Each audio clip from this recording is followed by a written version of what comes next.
A good day, gentlemen and ladies. Today we are the 22nd, the 22nd of January. We're just coming out of a cold snap, and it's very nice to come. It's right now. It's 16:05. I just coming up for work. I just get changed, and it's very nice to come in. And it's daylight, as you can see from my rear window. It's daylight, and the sun's already set down, but it's very nice. And the subject of my video today, it's regarding this box. And stick around. All right. Cheers. All right, folks. So basically, what I want to do is try. And if you like it, let me know in comments if you like what I'm about to start. It's gonna be a series of video regarding what it is inside these boxes and other various size of these boxes. Please leave a comment, and I'm gonna tell you about that because it used to be my former trade.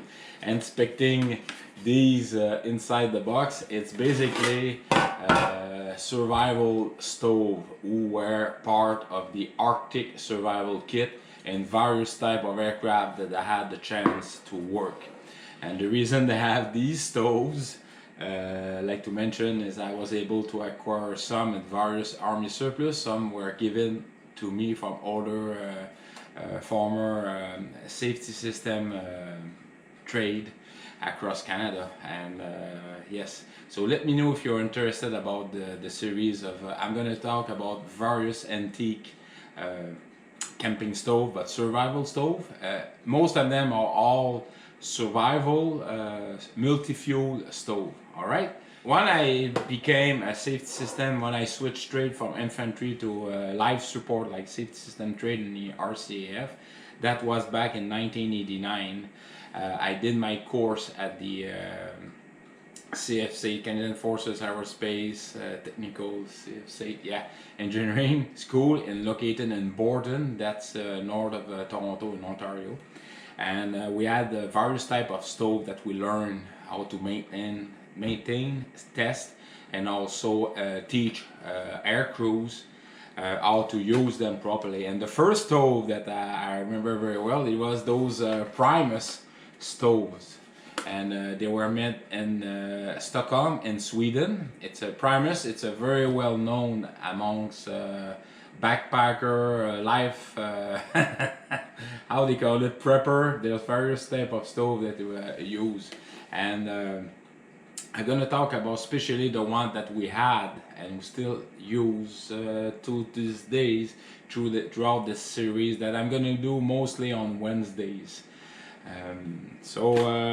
Now, regarding that box, and since the Arctic kit consisted of various type of kit bags, and it was packed and rolled into a plastic bag, then we vacuum packed them. So the bag used to be like big, and at the end of the vacuum packing, like removing all the air and we're able to put it inside of a kick bag, basically a normal army kick bag. It's about 3 feet long, 1.5 foot diameter, and we used to say in my old former trade, we can pack a trailer of equipment inside of a kick bag or backpack of any help because we vacuum packed it, everything.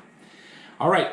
So now I'm going to talk about these were made. The reason why it was packed because it was for protecting the stove from various type of crashes the aircraft has to suffer depending where it's gonna crash, or either protect the impact, and also use as a boiler. You can see the oil, the two holes, so they put lock wire, and they were able to use. They were made of aluminum, so they need. We used to put a type of grease onto it, and right now I can smell the oil lamp because all the stove I'm going to show it to you, I'm going to use it. At the end of the video, you will be able to see it. And it's a bit unbelievable the amount of heat that the stove are taking. So, make short notice. So the box were made. Now, for the Primus stove that is located inside that box, I don't know if you can see very well, folks. I have all my... these are very, very old stove. just to inform you, that model of stove were built back in the early 1900, and it was basically use oil from the whales. All right, and when the forces, the RCAF, bought it, it was mainly used for the in my this stove, they were usually used for maritime patrol aircraft located in Comox or in Greenwood. And the first aircraft they were used, it was basically maritime Lancaster. And then from the Lancaster, it went from the Neptune aircraft. And from the Neptune, it went from the Argus, which was made by Canadair. The Lancaster was made here in Canada and also in England. The Neptune was made in the States. I believe it was Douglas aircraft or McDonnell. I don't remember the Douglas. It was an American aircraft. And then from the Argus, it went with the Aurora, the P3's Aurora, the CP-140 Aurora. And then it was retired back in the late 1980s, 1990s from another stove, which I'm gonna make another video about. Now these Primus stove, the nice thing about it, and I hope that you're able to see, is they had oh man, it's all soaked of oil. I just opened it about, last time I used it must have been many years ago, so I'm just gonna put it in there. So that was my match when I used to normal match, and as you can see, the only thing missing right now is the little bottle. Yeah, I'm gonna find it later on the video, but the only thing missing there is the little bottle. Okay, so this is how it was packed, and so you take all the parts, put it aside like this. I'm just gonna put it aside like that, and I explain you how to build it. All right, everything is in there. I get even that. I get the tool, and in the bottom, which it's not to be there, it used to be on the top. I'm just gonna take the tool here to remove the bottom. Whew, it's very well oiled. It's probably for me just so done. Yeah, it stick there pretty good. I'm just gonna try to remove it. There we go. So that was the instruction of the stove. It used to have like in French, Franska, and also in English. So French and English on each side. That's how the stove is assembled. All right. So right now I'm just gonna put it aside like that. And these, yeah, it's still full. So that's why. Okay, it's so full of oil. So they are made of brass. And these, by the way, today's price, it worth a fortune. What I mean is roughly about 400 to 500 bucks. I've got the cylinder. It's a small cylinder, which I'm gonna show it to you later on in this video. So these ones are very easy, and they are multi-fuel. There's no gimmick, no outside bottle, no generator, complicated generator. So you just unfold the leg. You see there, I just unfold the leg like that, and then you this is the generator. It's basically a mesh inside made of copper. You know, it was brass mesh inside, and there's a little hole there. And before you take that little thing here and just make sure that the hole is it's like you know, the torch for the welding torch. You just make sure that it is free from obstruction. You're going to need it. I need the lights and glasses. Here we go. So the oil is empty. So you just take off with the primer tool, unscrew the nut, and it was very well made because they have a little holding screw here on the side. You have to make sure they had a gasket, and you just screw the the generator onto it with the keys. Make sure it's tight. Then that was the generator on the top of the generator, and this is basically the hole was stopping. The fluid will stop from there to hit, and that will get really warm up. And you see on the video later on, it making a lot like a turbine noise. Like, all right. Then this is to oh, I forget to put that. This is the little funnel to warm up, because you need to put a substance, a liquid, to warm up the generator. So it goes, the generator, the function, any type of generator for camping stove is going from liquid to gas, and from gas then you can generate heat. It's easier to warm up. All right. So then you assemble the little from the outside. This is the wind breaker. I'm just going to assemble it. I have to remember how I do that. Alright, so I came in from the top, then I go up. It's very easy. The only bad thing about that stove is you really need, it's gonna be hard on the gloves, without gloves, and especially in the Arctic, so you need to at least a crew who's willing to sacrifice his hands by assemble those little small pieces, and that's old technology, so yeah, that's something. So you put the windshield all around like that, and they had a lighting hole, and then you put it like this, and then with these three stud, you are able to support and the boiling water, and that's how it works. The good thing about it, it was very reliable. Like, we had it for almost more than 60 years at least, and it's still working. This is like the model of that. I'm just gonna find it. Sweden. It's number 96. So 96. That's the number. Now, in order to light it up, all right, I'm going to go outside, suit up, and before the lights go down, and I'm going to show you that in detail. Okay. Before that, I'm gonna use another rag. This one I'm gonna throw it in the stove because it's full of oil, and I'm gonna clean it because I don't want to burn it, because it's unless I can keep it, put the oil after. Yeah. So stick around, you're gonna see the model, and please let me know if you like these videos. If you're not interested, I'm gonna stop that beginning of that series.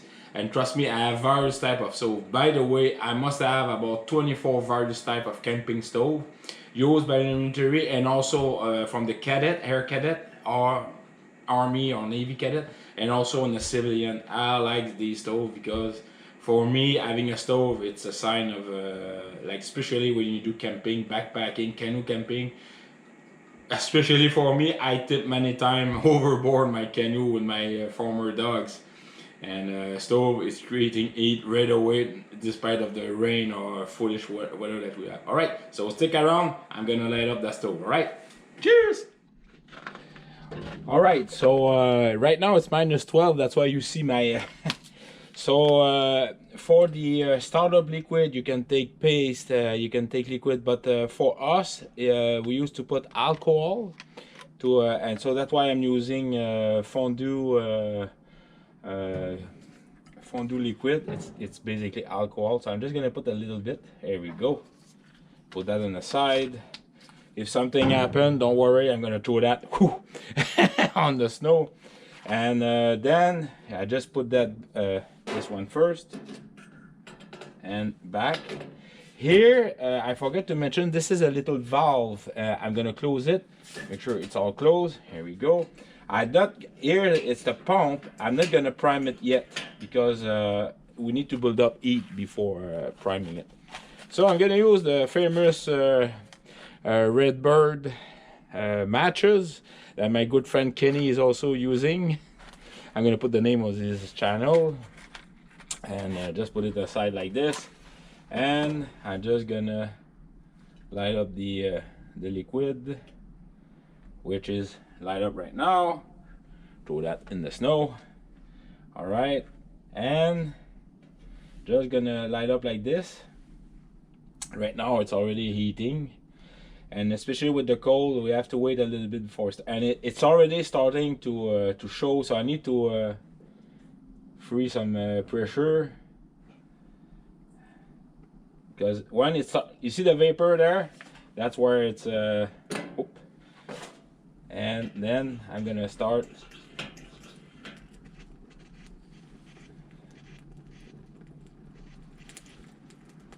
I'm just gonna relieve the valve.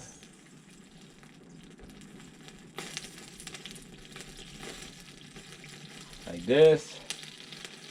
Right now it's the end of the alcohol, you know, the little funnel all around.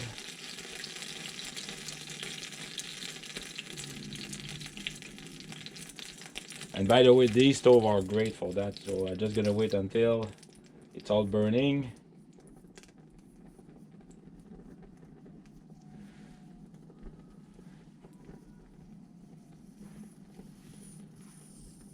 You can hear the pressure.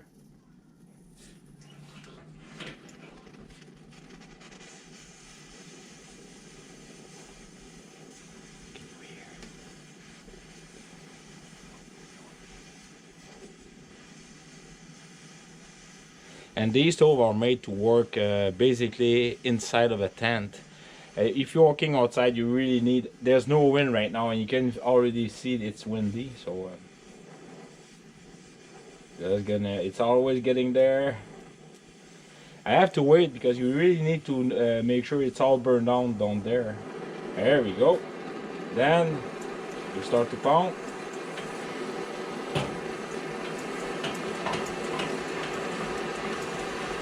And the neat thing about these stoves is as it gets warmer and warmer, it will build up the pressure inside. And the little thing there at the top will get really warm. And by the way, I didn't add that oil lamp. That oil lamp must have been there since, okay, I didn't use it here, so it must have been 4 years. And I do remember one time showing Marianne that way back at least 10 years ago. So, so yes. It's very temperable stove, and I can put even higher pressure, like, and it's up the I don't remember the output. I remember the search and rescue technician, they measured the BTU output, and it was quite impressive.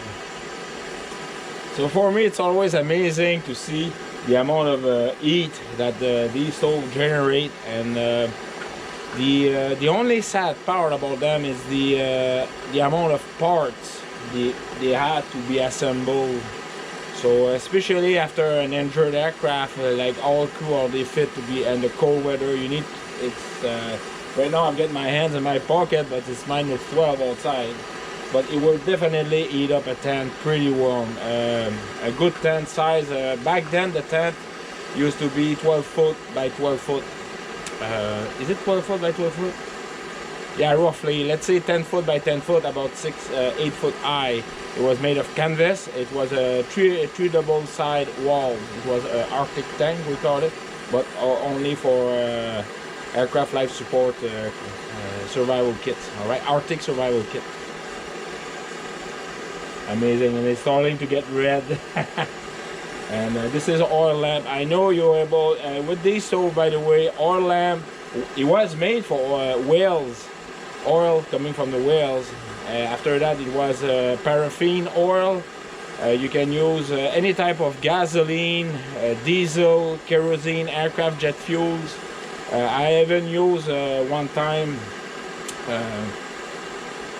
naphtha. So very, very dependable stove. And you can see it's already starting to be red. Let me close the light right now.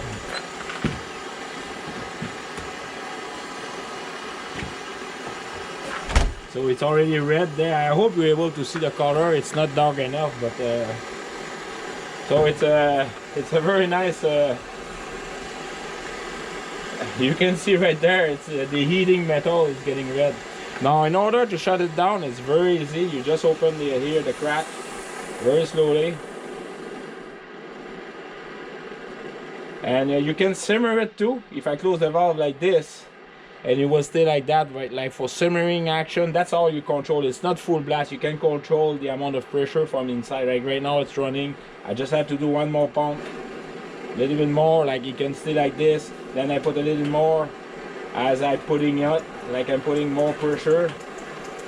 I'm gonna reuse the pressure there. It's full blast. All right, now let's shut it down. Here we go. All right, folks. So yeah, very for me, it's one of my hobbies. I didn't talk too much about it, but yeah. All right, so let's go go see that very nice. As you can see, it's already the sun is already down, and very. It was very cold. We went to the coldest we went the last 6 years, the last 6 winter here up here. It was -34 that we registered here in Arvida, which is located in the Saguenay region. We're 2 hours north of Quebec City. So yeah, I really like it, and trust me, a wood stove is very nice. I don't know if you can see the steam coming from my chimney. I just light up the stove too. Yeah, it's already warm. So when my stove is, you can see there's no smoke, because the combustion is very good. So yeah. All right, folks, so I hope you like my first video. I'm gonna do a video series about that. Let me know if you like it, if you're more interested, and please be honest. If you don't like it, I'm not gonna continue at that. It's just one of my hobbies. Yes, I forget the word. All right, my hobbies, and it's aside. It's away from tractors and other stuff, and yeah, and definitely, please do take care of yourself. Remember, folks, life is very good, and thank you kindly. Yeah, cheers.